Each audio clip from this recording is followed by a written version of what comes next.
भोपाल में उद्घाटन। इस अवसर पर प्रतिभागियों को शील्ड एवं श्रीफल से सम्मानित भी किया गया। भोपाल तमिल भाषा में रामायण का प्रतिष्ठित संस्करण रामावतारम या कम्ब रामायण के नाम से जाना जाता है, जिसकी रचना 12वीं शताब्दी में महान तमिल कवि कंबन ने की थी।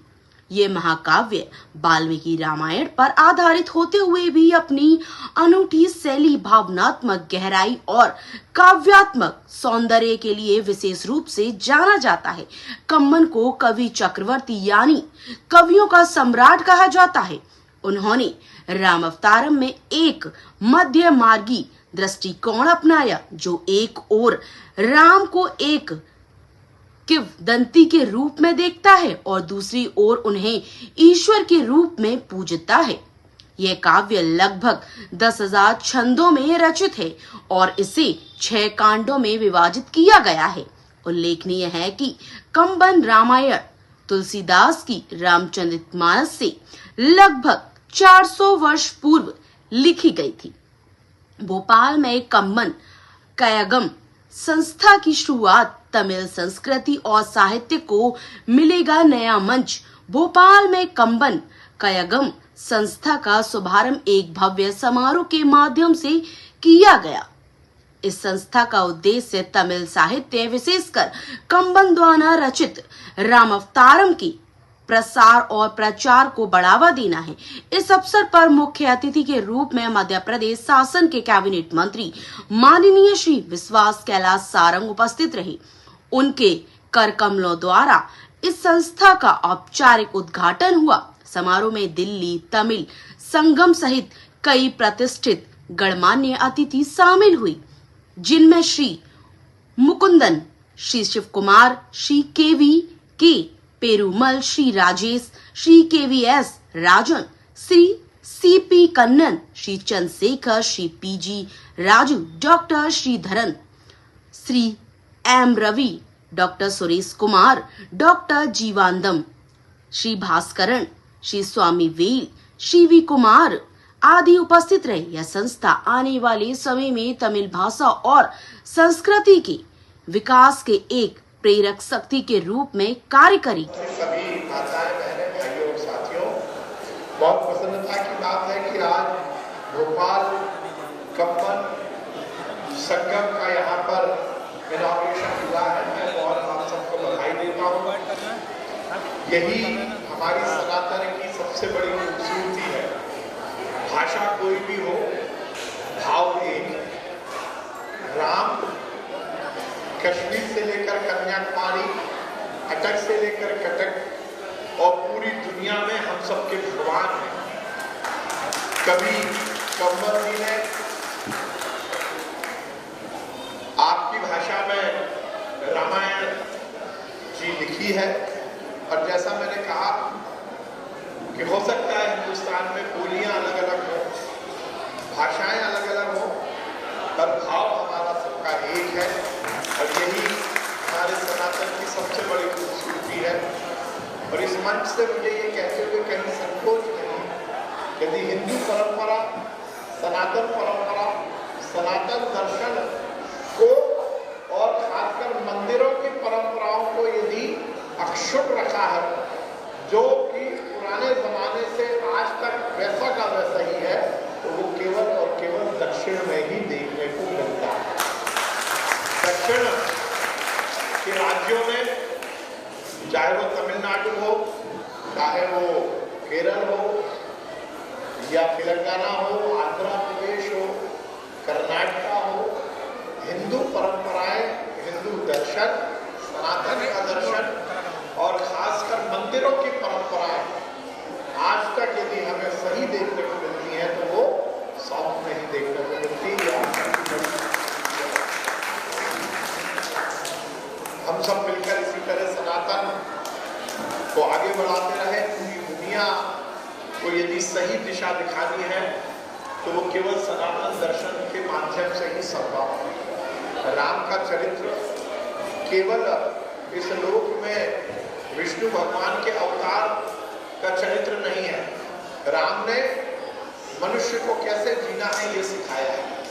वो मर्यादा पुरुषोत्तम कहलाए, तो उन्होंने मर्यादा का पूरी तरह से पालन किया। उन्होंने यदि उन्हें पिता की आज्ञा मिली तो उन्होंने 14 वर्ष का यदि वनवास दुस्साहृदय ग्रहण किया, तो उसके साथ साथ राजा राम ने सही शासन कैसे होता है ये भी देखा। संगठन क्षमता का परिचय देते हुए उन्होंने रावण के वन के साथ अन्याय के खिलाफ व्यक्ति को कैसे लड़ना इसका संदेश दिया, और यही सब रामायण के माध्यम से हम अपने जीवन में उतारें, यही हम सबका ध्येय होना चाहिए। मैं बहुत बधाई दूंगा भोपाल कंवन संगम क्या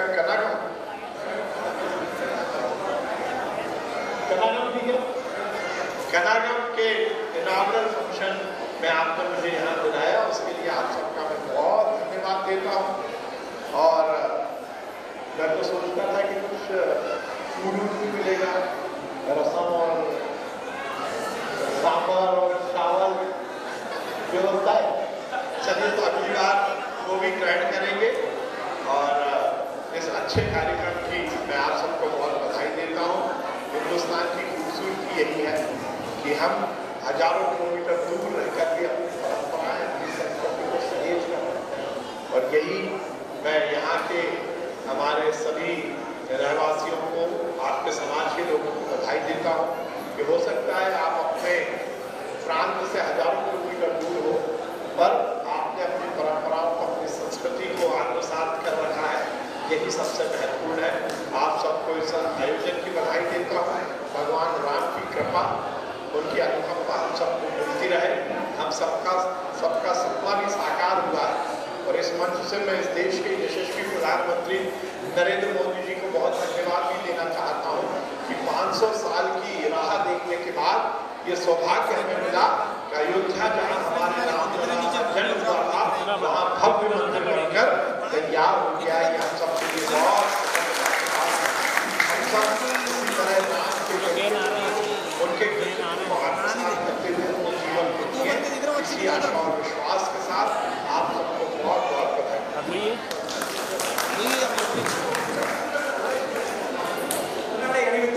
திரு முகுந்தன் அவர்கள் டெல்லி தமிழ் சங்கத்தின் பொதுச் செயலாளர் பொன்னாடை அணிவித்து கௌரவித்தார். தலைவர் KVS ராஜன் அவர்கள் மூத்த வழக்கறிஞர். போபாலில் முதல் முறையாக கம்பன் கழகத்தை தொடங்கியுள்ளீர்கள்.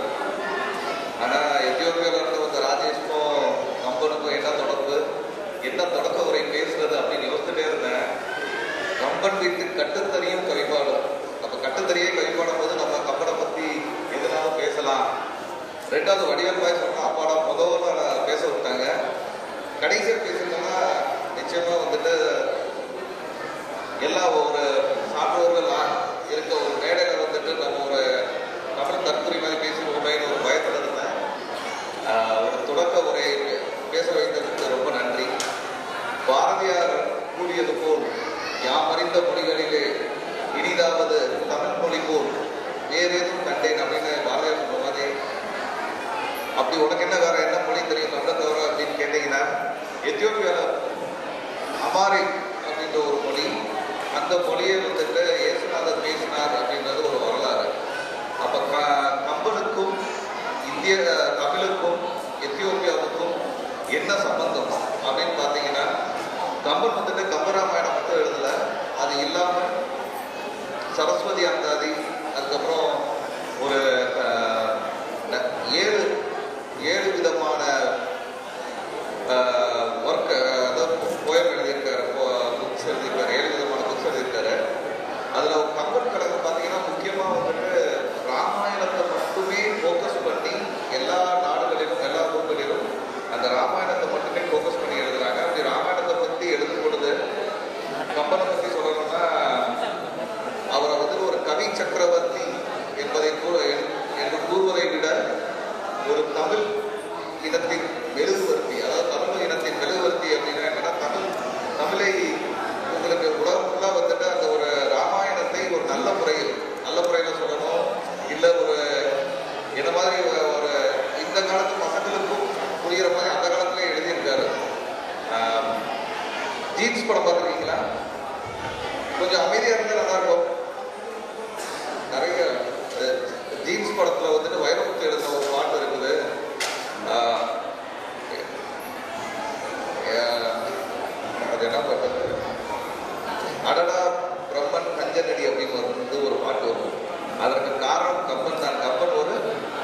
சூப்பர். எப்படின்னா அந்த ராமாயணத்துல பாத்தீங்கன்னா சுந்தரகாண்டத்துல ராமன் வந்துட்டு சீதையை பத்தி வர்ணிக்கும் பொழுது அவருடைய இடை இருக்கிறதா இல்லையா என்று வர்ணித்து விடுகிறார். சரிங்களா? அதை அப்படியே வந்துட்டு வைரமுத்து இந்த காலத்துல இளைஞர்களுக்கு ஏற்ற மாதிரி அதை பாடும்போது மெல்லிடை பார்த்தேன் அடடா பிரபலன் கஞ்சனி அப்படின்னு பாடுறது வந்துட்டு பாத்தீங்கன்னா கம்பன் வந்துட்டு ஒரு காதலை மையப்படுத்தி ஒரு மனிதத்தை மையப்படுத்தி கூறியவாறு தான் என்னவோ அவருடைய மகன் அம்பிகாவதி ஒரு காதல் காவியத்தையே படைத்து விட்டார் என்று நினைக்கிறேன். அம்பிகாவதி அமராவதி வந்துட்டு கம்பனுடைய மகன். இதுல வந்துட்டு நீங்க தமிழையும் எத்தியோப்பியாவையும் ஒரே ஒரு சின்ன வார்த்தையில நான் முடிச்சுக்கிறேன். எத்தியோப்பியா வந்துட்டு சயின்டிபிக்கா historically the birth place of human, மனிதன் தோன்றிய முதலிடம். அதே தமிழ் சொல்லும் பொழுது பார்த்தீங்கன்னா கல்தோன்றி முன்தோன்றா காலத்தை முத்த கொடி கண்டல் கொடி. அப்போ தமிழுக்கும் அந்த ஒரமோ லாங்குவேஜுக்கும் என்ன தொடர்பு இருக்கு? ஒரமோ அப்படின்றது வந்துட்டு பார்த்தீங்கன்னா எத்தியோப்பியாவின் ஆதிக்குடி பேசும் ஒரு மொழி. அந்த மொழி வந்துட்டு பார்த்தீங்கன்னா நம்ம Kovai slang, Madurai slang, Tirunelveli slang, இது மூணும் மேட்ச் ஆகுற மாதிரி இப்பயும் எத்தியோப்பியாவில் பேசிட்டு இருக்காங்க. இந்த இடத்துல வந்து ஒரு சின்ன ரெக்வஸ்ட், ஆக்சுவலாக மினிஸ்டர் வந்திருந்தாங்க, நிறைய ரெக்வஸ்ட் பண்ணலாம்னு பார்த்துருந்தேன். பட் விஐபியோட ப்ரோக்ராம்ஸ்ல ஒரு சின்ன ரெக்வஸ்ட், எல்லா யூனிவர்சிட்டிலையும் வந்துட்டு we have different types of courses on technology. ஆனால் archaeology department with artificial intelligence நீங்க பண்ணீங்க அப்படின்னா அது தமிழ் வளர்க்குறதுக்கு வந்து ஒரு சிறந்த ஒரு வாய்ப்பா இருக்கும், ஒரு தரமா இருக்கும். நம்ம மத்திய அரசு பார்த்தீங்கன்னா 2012 central institute of classical Tamil அந்த இன்ஸ்டிடியூட் சென்னையில் ஆரம்பிச்சிருக்காங்க. அந்த இன்ஸ்டிடியூட் மூலமாக நான் ஒரு 2021-22 ஒரு லைவ் ப்ரோக்ராம் ஒன்று கொடுத்துருந்தேன். அப்போ ஒரு சின்ன ரெக்வஸ்ட் நான் வந்துட்டு என்ன நினச்சிருந்தேன் அப்படின்னா, நம்ம பிரதமர் பார்த்தீங்கன்னா உலகம் ஃபுல்லாக இன்டர்நேஷனல் யோகா டே கொண்டாடுறாங்க. நம்ம உடல் ஆரோக்கியமாக இருக்கிறதுக்கு, நம்ம மன ஆரோக்கியத்துக்கு வந்துட்டு சிறந்த விஷயம் திருக்குறளை காட்டிலும் சிறந்த பொதுமுறை உலகத்தில் இல்லை. அதை நம்ம ஒவ்வொரு நாட்டில் இருக்க எம்பசி மூலமாக தமிழிலும் சரி அந்த நாட்டு மொழியிலும் அனைவருக்கும் போய் சேர வேண்டும். அதற்கான ஒரு மிஷன் ஆரம்பிக்கணும் அப்படின்னு சொன்னேன். எனக்கு தெரிஞ்ச முகுந்தன் ஐயா அதை திறம்பட ஆரம்பிச்சிருக்கான்னு நினைக்கிறேன். ஸோ பிரதமர் மூலமாக உலகம் ஃபுல்லாக யோகா மாதிரி நம்மளுடைய திருக்குறள் அதே போன்று கம்பெனியும் சேர்த்து குமார் அவர்களுக்கு நன்றியை தெரிவித்துக் கொள்கிறேன். சிவகுமார் சென்னை கம்பன் கழகம் சிறந்த ஆன்மீக பேச்சாளர், பட்டிமன்ற பேச்சாளர், தொலைபேசி தொலைக்காட்சியில் நல்ல மோட்டிவேஷன் ஸ்பீச் கொடுத்து அவர் அதை வச்சு நான் டெல்லி தமிழ்ச்சங்கத்திற்கு அழைத்து அவரை கௌரவித்தேன். உண்மையிலே நல்ல சிந்தனை, இரட்டை அர்த்தத்தில் பேசாமல் நல்ல கருத்துக்களை மட்டும் கருத்தளிப்பார். அவனையும் வணங்கி அவரை போட்டு, அதே போல எங்கள் டெல்லி கம்பன் கழகத்தின் தலைவர் திரு KVK பெருமாள் அவர்கள், அவரும் தமிழில் நல்ல ஆளுமை வாய்ந்தவர். டெல்லி கம்பன் கழகத்தின் இறுதி டெல்லி கம்பன் கழகம் மட்டுமல்ல, டெல்லி தமிழ்ச்சங்கத்தில் துணைத் தலைவராகவும் டெல்லி முத்தமிழ் பேரவையில் தலைவராகவும் இருந்து கொண்டு தமிழ் எங்கள் டெல்லியில் தமிழில் சிறந்து நாளைக்கு அறிவு உள்ளவர்னா KVK பெருமாள் அவர்கள், அவர்களை வணங்கி வரவேற்கிறேன். வடாமலேருந்து கண்ணன் சார் இருக்காரு, அவர் வடவடா தமிழ்ச்சங்கத்தோடு இருக்காரு. எங்களோட ஸ்ரீலங்காவுக்கும் பயணித்தவர், அன்பானவர், ரொம்ப பாசமான ஒரு நேசமான தலைவர்கள். அவர்களை வணங்கி வரவேற்கிறேன். ராம்சங்கர் எங்களுக்கு தமிழ் சுப்ரீம் கோர்ட் உச்ச நீதிமன்ற வழக்கறிஞர் சங்க செயலாளர், ரொம்ப எல்லா, அதாவது சொல்லக்கூடாது, 7 வருடங்கள் பார்த்ததில் 8வது வருடம் எல்லா சகோதர அமைப்புகளுக்கும் உதவி கொடுத்து எப்போதும் அன்புக்கரம் நீட்டுபவர், நல்ல ஒரு வழக்கறிஞர். தமிழ்நாட்டில் உள்ள பெரிய பெரிய தலைவர்களுக்கு அவர் தான் வழக்கறிஞர். அவர் நேரத்தை கொடுத்து இங்கே வந்ததற்கு அவருக்கும் என் நன்றியை தெரிவித்திருக்கிறேன். எத்தியோப்பியா ராஜேஷ் அவர்கள் அங்கிருந்து அவர் குமார் சொன்ன மாதிரி தமிழ் மொழிக்காகவும் தமிழுக்காகவும் எங்கு நிகழ்ச்சி இருந்தாலும் உதவிக்கரம் நீட்டி எங்களுடன் பயணிப்பவர். அவர் தமிழுக்காக ஸ்ரீலங்காவுக்கு வந்தாரு, கவர்னர் மாநில விழாவில் இருந்தாரு, இன்னைக்கு போபாலுக்கு வந்திருக்காரு. உண்மையிலே அவரையும் வணங்கி வரவேற்கிறேன். அதே மாதிரி விஐடி வேந்தர் எனக்கு விஸ்வநாதன் ஐயா ரொம்ப நல்லா தெரியும். தமிழ் காப்பு இயக்கம் என்ற அமைப்பை துவங்கி எங்கெங்கு தமிழ் நிகழ்ச்சிகள் நடக்கிறதோ அங்கெல்லாம் உதவி செய்து பல ஆயிரக்கணக்கான மாணவர்களை உருவாக்கியிருக்காங்க. அந்த இதிலிருந்து வந்த துணைவேந்தர்களை வணங்கி வரவேற்கிறேன். அதே மாதிரி சங்கர் சார், கோபால் கம்பன் கழகம், கோபால் தமிழ்ச்சங்கி, சுப்பிரமணியன் சார், குமாரோட கூடவே இருந்து அவர் உடனே சொன்னார், தமிழ் அமைப்பு கோபால் எது தொடங்கினாலும் அதோட ஒத்துமையா இருக்கணும். ஸோ அவர் குமார் என்ன இது பண்ணாலும் அவர் கூட இருந்து முழு ஒத்துழைப்பு கொடுத்து நமக்கெல்லாம் உதவி பண்ணியிருக்காரு. உண்மையிலே அவரை வணங்கி வரவேற்கிறையா. இந்த மாதிரி நளினிராஜன் இந்த கம்பன் கழகத்தின் பொருளாளராக தேர்ந்தெடுக்கப்பட்டிருந்தார். அவர் சரிதா ராஜன் மேடைக்கு அழைக்கலாம். மேடம் ஒரு நிமிஷம் வாங்க, ஒரே நிமிஷம் வாங்க மேடம். கழகத்தோடு அவங்க இந்த கம்பன் கழகத்தோட பொருளாளர். ஸோ அந்த அம்மா அவங்க நிறைய குமாருக்கு உதவி செஞ்சு அந்த குமாரோடையே இருக்காங்க. முன்னாடியே கோபாலில் கம்பன் கழகம் அப்படின்னு சென்னை கம்பன் கழகத்தின் தலைவர் திரு ஜெகத் அவர் கேட்டார் குமார். இன்னைக்கு மத்திய மந்திரி முருகன் அவர்கள் வர வேண்டியது அவர் சில காரணங்களால் தமிழ்நாட்டுக்கு செல்ல வேண்டிய காரணத்தினால் அவரால் வர முடியவில்லை. அவருக்கும் நன்றி தெரிவித்து இங்கு இருக்கும் தமிழ்ச்சங்கம் கோபால் தமிழ்ச்சங்கம் மற்றும் கலை அமைப்புகள், இங்கு உள்ள கோவில் அமைப்பாளர்கள் எல்லோருக்கும் என் நன்றியை தெரிவித்து, கம்பராமாயணம் 800 ஆண்டுகளுக்கு முன் துவங்கப்பட்டது. அதில் அவங்க சிவபெருமான் சின்னமான திருநீற்றை எப்பொழுதும் அணிந்திருப்பான். வீணை ஏற்றுவதில் சிறந்தவன். 8 திக்கு யானைகளோடு போர் செய்து அவற்றின் தந்தங்களை மார்பில் பதித்தவன். நாரத முனிவருக்கு நல்ல இனிய சொற்களை உரைத்த நாவன்மை பெற்றவன். சிவபெருமானிடம் வாழ்வினை பரிசாக பெற்றவன். நினைத்த புகழும் பெருஞ்செல்வமும் யாரும் அசைத்து பார்க்க முடியாத உயிரும் பெற்றவன் ராவணன். தவம் செய்த தவத்தால் ராவணன் இலங்கையின் ஆட்சியை பிடித்தான். 3 கோடி வாழ்நாள் மேன்று பெற்று பிறந்தவற்றை உடையவன் ராவணன். கம்பராமாயணத்தை இவர் ராமனையும் சீதையும் அழகா வர்ணிச்சிருப்பாரு. இந்த கம்பன் கழகம் கோபாலி அவர்களுக்கு என் வாழ்த்துக்களை தெரிவித்துக் கொள்கிறேன். நன்றாக நிறைய நிகழ்ச்சிகளை சுப்பிரமணியம் சாரோட உதவியோட நல்ல பேச்சாளர்களை அழைத்து கம்பன் விழாவை சிறப்பாக கொண்டாட வேண்டும் வாழ்த்தி விடைபெறுகிறேன். நன்றி.